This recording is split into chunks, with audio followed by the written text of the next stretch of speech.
আলহামদুলিল্লাহ, আমাদের প্রিয় অ্যাপ্লিকেন্ট অনিক, সে আজকে জাপানের ইন্টারন্যাশনাল জব ভিসা ক্যাটাগরিতে ফ্রি ভিসা বা রেসিডেন্ট পারমিট ইস্যু হয়েছে, অনেকে ওয়ার্ক পারমিট বলে থাকে। ঠিক আছে, আজকে তার ইলিজিবিলিটি লেটার ইস্যু হয়েছে। অনিক, তোমার কিরকম ফিল হচ্ছে একটু আমাদের সামনে শেয়ার করো একটু প্লিজ। জি, আলহামদুলিল্লাহ। আমি দীর্ঘ কিছু সময়ের পর আমি জাপানের সিওল বা ফ্রি ভিসা যেটা বলি হাতে পেয়েছি। আলহামদুলিল্লাহ, আল্লাহর কাছে কোটি কোটি শুকরিয়া। আচ্ছা, তোমার হলো পরিচয়টা দিবা। আমি ইউরোপিয়ান ইউনিভার্সিটি অফ বাংলাদেশ থেকে সিভিলে বিএসসি ইঞ্জিনিয়ারিং কোর্স শেষ করেছি। আচ্ছা আচ্ছা, গুড। তো জাপানে কোন ধরনের কোম্পানিতে তুমি? আমি জাপানে কনস্ট্রাকশন, রিয়েল এস্টেট কনস্ট্রাকশন একটা কোম্পানি, কোবে সিটিতে। আচ্ছা আচ্ছা, গুড। তো তোমার মোটামুটি কয়টা কোম্পানিতে ইন্টারভিউ দেওয়া লাগছে? আমি দুইটা কোম্পানিতে ইন্টারভিউ দিয়েছি।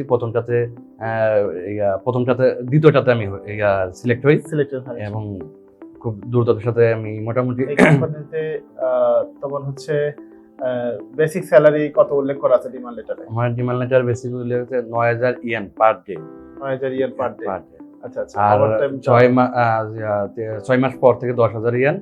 আর ওভার টাইম এগুলা মানে ডিমান্ড লেটারে উল্লেখ করি নাই, ওইখানে মানে দেওয়া আছে আর কি, মানে নিয়ম অনুসারে কথা বলে ওইখান থেকে। আচ্ছা আচ্ছা, আলহামদুলিল্লাহ। তো টোটালি তোমার হলো প্রসেসিং মানে ইমিগ্রেশনে আবেদন করা থেকে শুরু করে টোটাল কতদিন সময় লাগলো আমাদের এখান থেকে? ৪ থেকে ৫ মাসের মধ্যে আমি সিওটা পেয়েছি। আমাকে একটু বেশি সময় লাগলো, আমি হাল ছেড়ে দিই নাই, আমি সাথে ছিলাম। আল্লাহ আমাকে একটা ভালো ফল দিবে। এখন একটা ইন্টারন্যাশনাল জব ভিসা একটু সময় বেশি লাগতেছে। হ্যাঁ, তো হতাশ হওয়ার কিছু নাই, রেজাল্ট অবশ্যই সবাই পাবেন, বা অনেকের মতো যারা ধৈর্য ধরে আছে তারাও পাবে। অনেক ওভারঅল আর কি না, তোমার হচ্ছে জাপানিজ ভাষার লেভেল তোমার কি ছিল? আমার প্রাথমিক আমি যখন ইন্টারভিউ তো তখন আমার জাপানি ভাষা তেমন ছিল না। পরে আমি কোম্পানি সিলেক্ট হওয়ার পর থেকে পর্যন্ত আমি মোটামুটি N5 বেসিক শেষ। আমি আগামী মাসে ফার্স্ট উইকে আমি N5 পরীক্ষাও দিব। আচ্ছা আচ্ছা, বুঝতে পারছি। তো তোমার ফিউচার এম কি জাপানে গিয়ে? ফিউচার এম জাপানে যদি একটা পিআর বা পার্সোনালাইজেশন পাই, এটা একটা বিষয়। আর ওখানে সেটেল হওয়ার চিন্তা ভাবনা আছে। বিয়ে শাদী করছো? না, এখনো বিয়ে শাদী করিনি। আচ্ছা আচ্ছা, গুড। তো অনেকের জন্য সকলে দোয়া করবেন, সেই জন্য জাপানে গিয়ে কাজের জন্য সুন্দরভাবে জয়েন করতে পারে এবং বাংলাদেশে রেমিটেন্সের জন্য সে হলো অবদান রাখতে পারে। ঠিক আছে, তো বাংলাদেশ থেকে যারা গ্রাজুয়েশন কমপ্লিট করছে তাদের ক্ষেত্রে কেমন অপরচুনিটি আছে বলে মনে করছেন? আমি দাদার এখন গ্রাজুয়েশন কমপ্লিট করে বাংলাদেশ থেকে, এদের জন্য জাপানে খুব ভালো একটা সুযোগ দিয়েছে। তো আমরা নর্মালি যারা বাইরে যেতে চাই জাপানে, আপনারা দেখতে পারবেন জাপানে যাওয়ার জন্য অনেক সুযোগ সুবিধা, এখন অনেক ভালো সুযোগ সুবিধা আছে। জাপানের কর্মস্থলগুলো অনেক বেশি। সেইভাবে আমি মনে করি আমার থাকে যে ভালো গ্রাজুয়েশন কমপ্লিট থাকলে ভালোভাবে আপনি ভালো মোটামুটি ভাষা শিখতে পারলে পরে ভালো কিছু করতে পারবেন। আচ্ছা আচ্ছা, তো ওভারঅল আর কি বাংলাদেশ থেকে যারা গ্রাজুয়েশন কমপ্লিট করা আছে তাদের জাপানে কেমন অপরচুনিটি আছে? জব অপরচুনিটি কেমন? অনেক জব অপরচুনিটি আছে।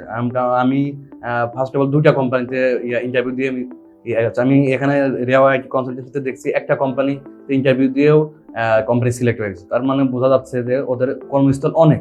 আচ্ছা আচ্ছা, বুঝতে পারছি। তো এ টু জেড আমাদের এখন পর্যন্ত সাপোর্ট তোমার কাছে কেমন ছিল? জি, রেওয়া আইটি কনসালটেন্সি থেকে মোটামুটি আলহামদুলিল্লাহ ভালো সাপোর্ট পেয়েছি, এবং যে সাপোর্টগুলো মানে যা যা বলছে এ পর্যন্ত কোনো কিছু উল্টা পাল্টা পাই নাই। মোটামুটি নিয়ম অনুসারে যাচ্ছে।